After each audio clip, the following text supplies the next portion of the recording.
I also like using students' names. I don't know if you've noticed, I've asked people's names or I've gone round.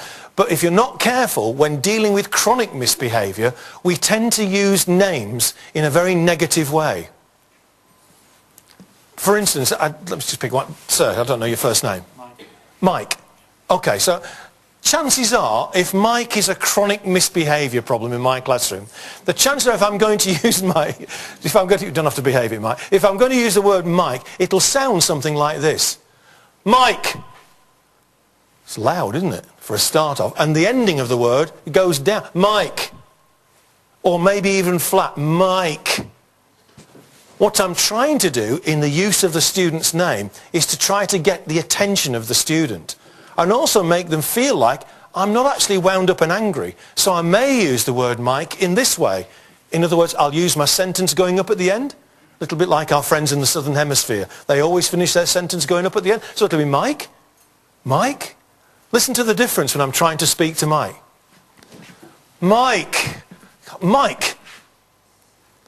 Or I may then say, Mike, Mike, Mike. It feels different, doesn't it? Even just that slight intonation of the guy's name helps me to overcome that chronic misbehaviour problem. Because if I'm going to go in negative, the chances are the response from Mike will also be negative.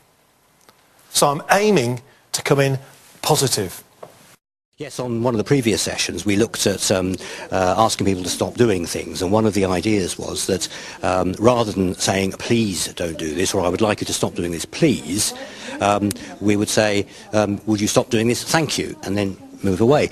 And it's something that I reflected on after the last session with some colleagues, and I tried it out, being the obvious cynic, and to somebody who's had a mobile phone out, and said, well, would you please put your mobile phone away, thank you. In fact, I didn't say please, I said, will you put your mobile phone away? Thank you, and walked away. And they put it away. And I thought there's something in this technique, so it went into a colleague's lesson, and there was a particularly difficult situation where there were people shouting across the room, and I said to the colleague, I said, just ask them to stop. And the colleague said, please will you stop doing that? Nothing happened at all. Stop doing it. Nothing happened at all. So I said, right, I said, I really need you to stop doing that, thank you. Absolute silence. I won't say I couldn't believe it, because it was one of the techniques we were told about, but it's interesting how a very, very simple thing like that you don't have to learn, it's a question of turning just one word into another, can have a very major effect.